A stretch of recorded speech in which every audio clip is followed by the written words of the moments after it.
It was mid-year, probably between July to end year, and I was 13 at the time, and I'd just gotten out of primary school at this time, and I'd switched into high school, and I decided to go into homeschooling opposed to doing high school because I was wanting to become a YouTuber, and the main reason for me homeschooling was, well, I thought if I went to school, it would take up too much time. Because all my friends were moving into high school, I didn't really, have many friends, and it was pretty sad, depressing, and it was bad. I'll just say that. It was bad. And throughout this time period, I'd no one practically to talk to. And that's until one day I was playing with one of my friends. I'm not going to name his actual name, but we'll call him Jack. I was playing with Jack, and we were playing Fortnite. And I would play on a Nintendo Switch, whilst Jack, I don't really remember what he would play on. Because remember, this was 2 years ago, so I don't really remember much of this. But I was playing with Jack, and Jack asks, "Can I invite someone to the party?" And I'm like, "Sure." And he invites this girl, and then probably after around 5 games or so, Jack gets offline, hops off the game. And then I'm just left in this party with this girl that I don't know very well because we'd only been playing 5 games. It's like around an hour of game time because we weren't winning. And I didn't really know this girl well. She didn't know me, and she wasn't very good at Fortnite. So for most people, they probably wouldn't be inclined to play with that type of person. So I just said to myself, no, fuck it, I'm going to play with her for a bit more. And after we play maybe 3 or 4 more matches, we get to know each other a bit more, and then she gets off the game, and I ask her, before she hops off, to add me. She adds me, and then we don't speak for quite a few days, and then one day, out of the blue, I decide to invite her to another party, and she joins. We play more games, and she's like, damn, you're really good at this game, because this was the only game I was playing, and pretty much, for the most part, I was playing maybe 10 hours a day. I was a fucking addict, okay? I was a real addict. Man, it was crazy. I was like 10 hours a day. I was level 400 in Fortnite, 400 on a Nintendo. And if anyone plays Fortnite on a Nintendo, or if you've just played Fortnite before in general, you know 400 is a really hard level to get to. So, I was a little sweat stain.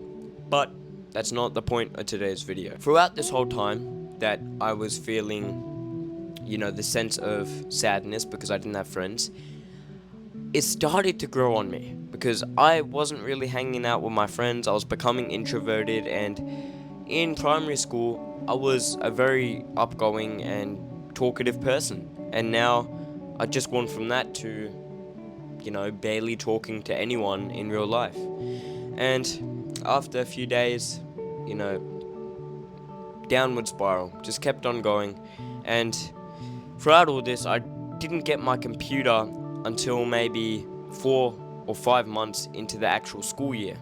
So I literally was 4 or 5 months behind in homeschooling than everyone else in normal school, or everyone else in like normal homeschooling. And this just made me very demotivated to even want to go near my computer to do the school. And instead, I started downloading video games on my computer and playing them instead of actually doing what I was meant to, which was schoolwork.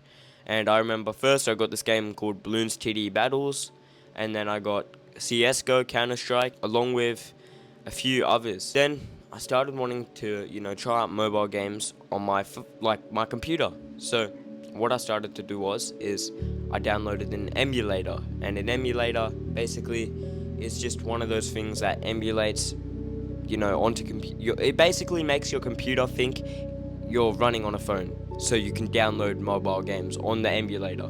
So it's like a game on your computer that you can open that has mobile games that you can download onto that emulator, if that makes sense. So on that emulator, I downloaded Plants vs Zombies number 2. I downloaded the first Sonic game. I'll put it up on screen. It was like Sonic number 1, I'm pretty sure. I downloaded Jetpack Joyride, but that didn't really play well because I was on keyboard. And that's pretty much all I downloaded. And for the most part, I was just playing Sonic, which was very fun. And then I kind of stopped playing games on my computer and then just went back to playing Fortnite on my Nintendo. And I had no fulfillment and pretty much nothing, basically. I wasn't doing my school. I didn't have a job. I couldn't even get a job because I was too young, and no sense of fulfillment. I turned to the one thing that I always could turn to, YouTube, and I started posting a bit more content, but I was just very inconsistent. I didn't like the work, and I wasn't enjoying it, so I quickly stopped then with that, and I just started to play more and more video games. And this kind of kept on going on for a few months, and as this kept on going on, me and this girl kept on getting closer.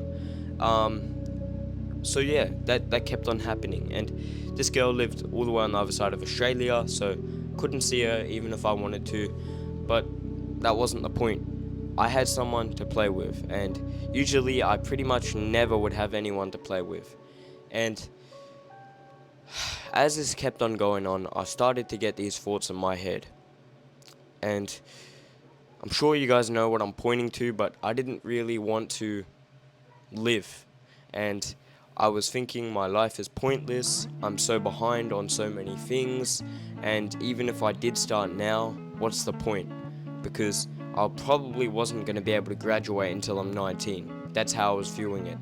And I thought that 1 year would put me so far behind that there was pretty much no point.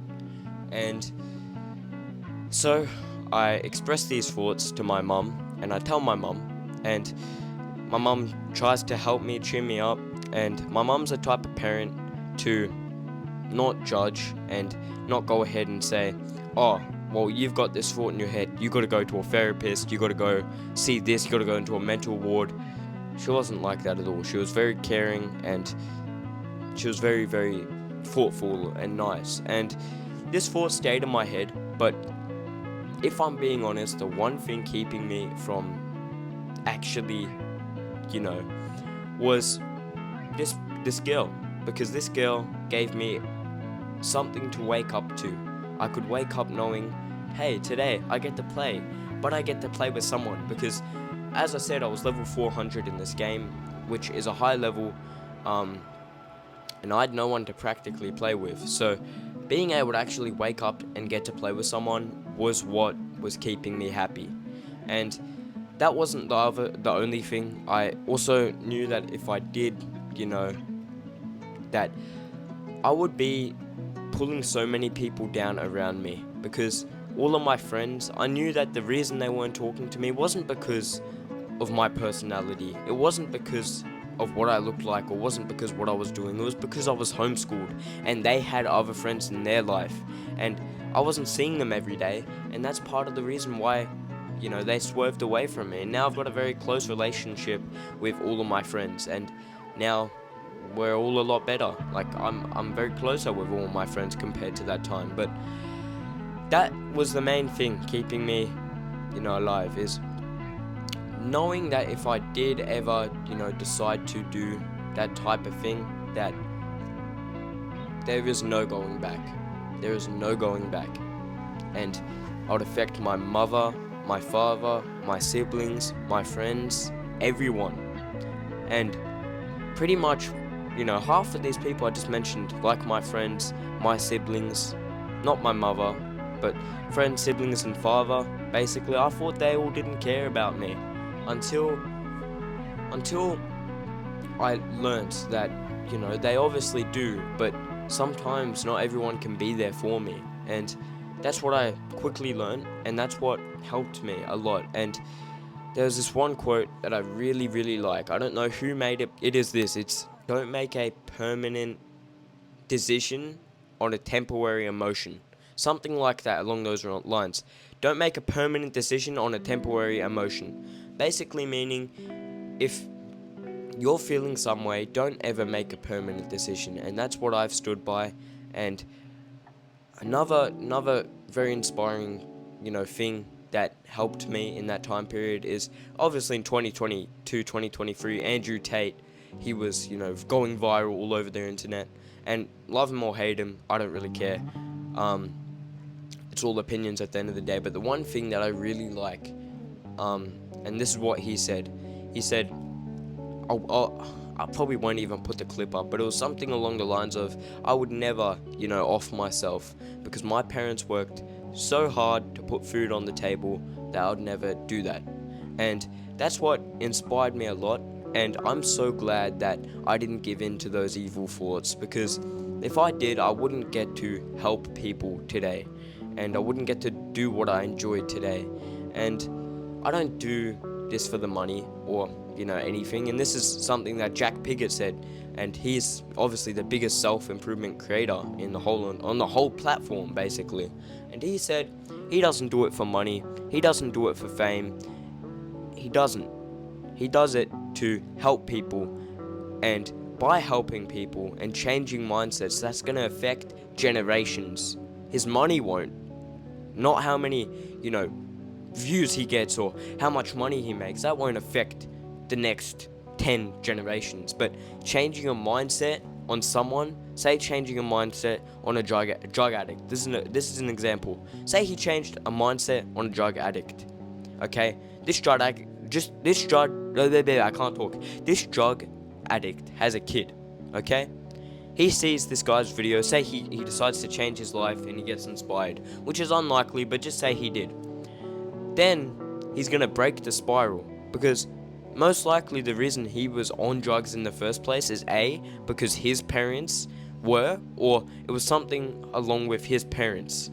And I'm not saying that that's 100% the case. You can have the best loving parents in the whole world and still choose to go on drugs, but a lot of the time it has got to do with parents. And I've seen it, first view. I've seen literally, I think 3 or 4 friends. I'm not going to name drop because I'm not like that, but most of them that are on drugs are on drugs, and most of their parents as well are on drugs, or the person giving them drugs. So it does kind of go into that line. But if he can go ahead and, make a video that inspires someone to get off those drugs, it will break that cycle, and that will affect generations. And I totally get what he's saying. I'm sure every other self-improvement content creator on this platform, famous or not, gets what he's saying. Because I'm positive that 99% of self-improvement creators are pretty much not in it for money. I'm 99% sure that I'm sure that 99% of all self-improvement creators aren't in it for money or in it for views or clicks, because that's what I've experienced firsthand. That's literally what I'm not like. It doesn't make any sense. Okay, sure, it's a cool thing that you get to actually make and earn that money, but how else are self-improvement people meant to impact other people's lives? YouTube is the one thing that has millions, in fact billions of people online every single day. It is the one, or not, maybe not billions, but there's millions, hundreds of millions of people. It is the one app that has a pretty much like all the reach in the world, all the reach. This video could get viewed by anyone in the world. Someone in Antarctica could be viewing this video. The possibilities are endless.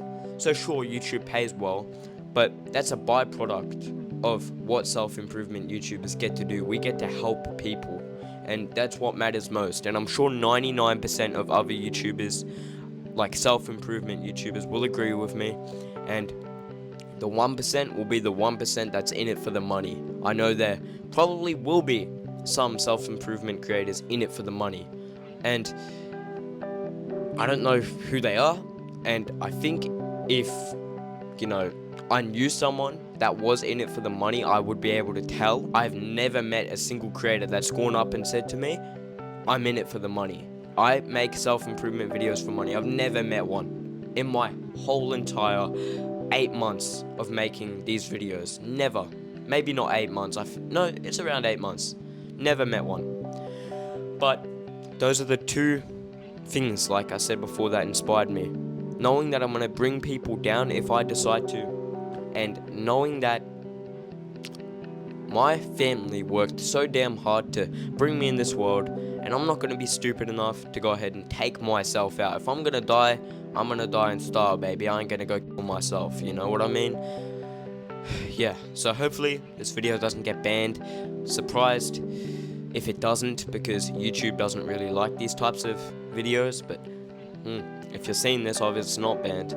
But I hope that helped someone struggling, and I hope that really did.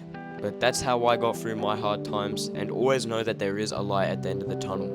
Thank you guys so much for watching this far, and I will see you guys in the next video. Yo guys, thank you very much for watching this video, and before I end this off here, I'm going to be plugging my Instagram. I'll be right up on the screen right here.